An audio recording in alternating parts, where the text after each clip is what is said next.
بسم الله الرحمن الرحیم. کدام وقت دعاها قبول می شوند نزد پروردگار؟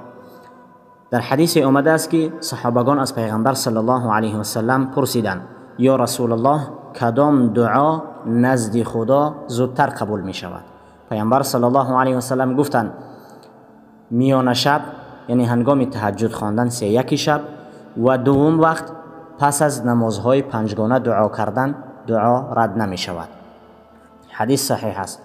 در حدیث دیگر آمده است که پیامبر صلی الله علیه و سلم گفتند: دعا رد نمی شود بین اذان و قامت.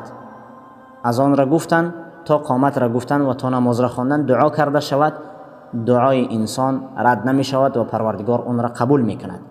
در حدیث دیگر آمده است که پیامبر صلی الله علیه و سلم گفتند: در روز جمعه ساعتی هست، لحظه هست که اون وقت دعا رد نمی شود.